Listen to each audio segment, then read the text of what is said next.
আমাদের একটা পাখি আমরা অলরেডি ছেড়ে দিয়েছি একটু আগে। এখন এই পাখিটা হৃদয়র হাত দিয়ে ছাড়বো।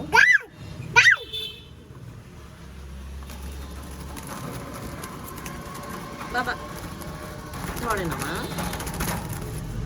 আমরা এই পাখিগুলোকে বড় করেছিলাম ছেড়ে দেওয়ার জন্য।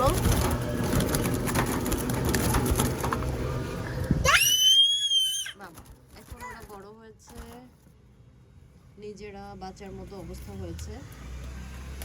সো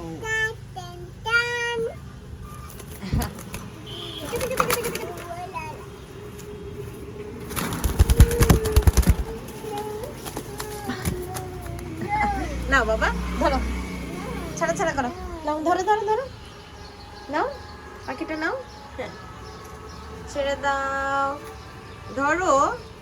ওমা এই যে মাম্মা মাম্মা দেখো পাখিটা মাম্মা ছাড়া ছাড়া করছি।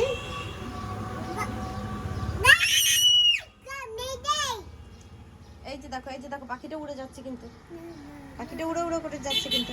যাও যাও যাও যাও যাও যাও, পাখিটা উড়ে যাচ্ছে কিন্তু। বাবা তুমি ধরলে না কেন? তুমি উড়িয়ে দিতে। এই দেখো পাখিটা একা একা এখন উড়ে যাবে। আসো আসো আসো, যাও যাও যাও যাও যাও যাও, আসো আসো আসো, যাও যাও যাও, একা একা উড়ে যাও। তোমার যেদিকে ইচ্ছা উড়ে যাও, তুমি এখন মুক্ত। এই দেখো উড়ে যাও, উড়ে যাও, তুমি একা একা উড়ে যাও। তুমি এখন যেতে পারো, তুমি উড়ে যাও। এই পৃথিবী তোমার জন্য মুক্ত, তুমি উড়ে যেতে পারো কিন্তু। নাও উড়িয়ে দাও, যাও যাও যাও, উড়ে যাও, উড়ে যাও, উড়ে যাও, যাও যাও যাও যাও, উড়ে যাও। আচ্ছা যাবে, উড়ে যাবে, যাও যাও যাও যাও। এই যে গেছে গেছে গেছে গেছে গেছে গেছে, দেখো দেখেছ ঋদ্ধ, দেখেছো তোমার পাখি কোথায় উড়ে গেছে?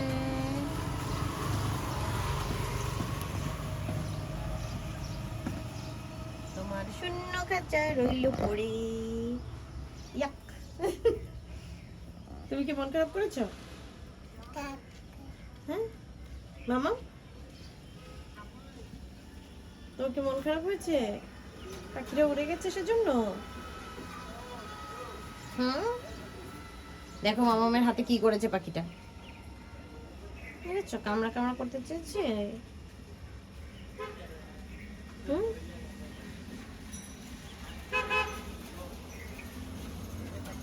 মামা চলো আমরা এখন খাঁচাটা রেখে দিই।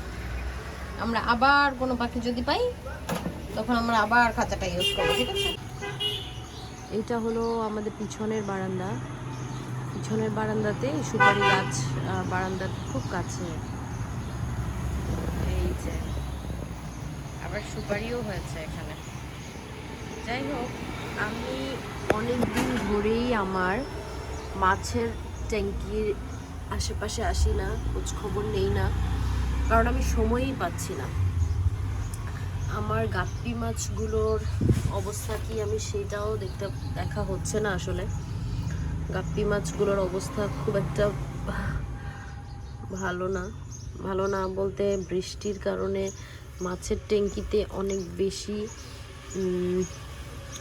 পানি হয়ে গেছে। আর অনেক বেশি পানি হয়ে যাওয়ার কারণে অনেক মাছ উপরে উঠে আসতেছে জালের উপরে। তো জালের উপরে উঠে আসার কারণে যেটা হচ্ছে যে একবার উঠে আসতেছে বাট আর নেমে চলে যেতে পারছে না, যার কারণে মাছগুলো মারা যাচ্ছে।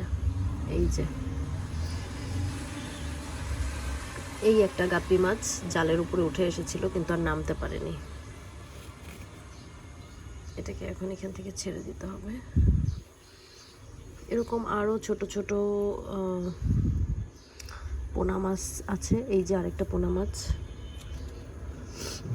এই যে জালের উপরে উঠে এসেছে কিন্তু আর নিচে নামতে পারেনি, এই পড়ে যাবে।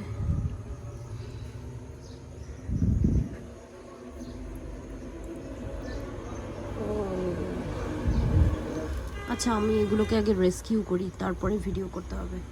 এই যে মাছ উপরে উঠে এসে বসে আছে। তো আমি আসলে নেটটা সরিয়ে ফেললাম। নেটটা সরিয়ে ফেলার পরে এইটা হচ্ছে আমার ফিশ ট্যাঙ্কির অবস্থা। পানিটা বেশ ক্রিস্টাল ক্লিয়ার আছে, কোনো প্ল্যান্টস নাই, কারণ আমি একবার প্ল্যান্টসগুলো সব ক্লিন করে দিছিলাম। এরপরে আর কোনো অ্যাকোয়া প্ল্যান্ট এখানে হয় নাই, সো আবার অ্যাকোয়া প্ল্যান্ট কালেক্ট করে এখানে আনতে হবে। কিন্তু অনেক অনেক মাছ দেখা যাচ্ছে, সংখ্যায় বেড়েছে। আমার মাঝখানে মাছ অনেক মারা গিয়েছিল শীতকালের পরপর, কারণ শীতকালে নাকি হচ্ছে গাপ্পি মাছ একটু উইক হয়ে যায়, একটু মারা যায়। যাই হোক, এই হচ্ছে প্রেজেন্ট কন্ডিশন। যে অনেক মাছ আছে এখানে, অনেক মাছ। আমাকে এই ট্যাঙ্কিটা এরকম পিছনের বারান্দায় ফেলে রাখতে হয়েছে, কারণ হৃদ্য মাছের ট্যাঙ্কির মধ্যে ঝুঁকে পড়ে, পানি ধরার চেষ্টা করে, মাছ ধরার চেষ্টা করে।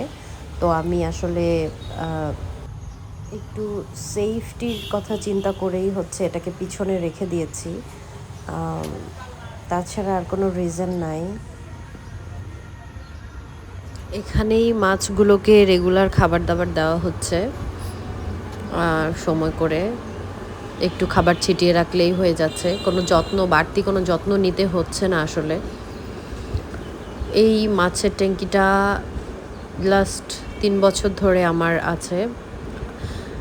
মাত্র 2-3 জোড়া মাছ কিনেছিলাম, সেখান থেকে অনেক অনেক মাছ হয়েছে।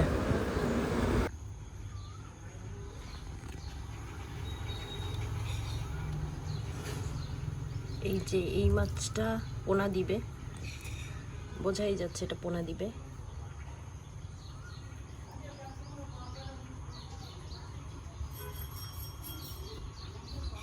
পানিটা একদম স্বচ্ছ, কিন্তু নিচ পর্যন্ত দেখা যাচ্ছে পানিটা।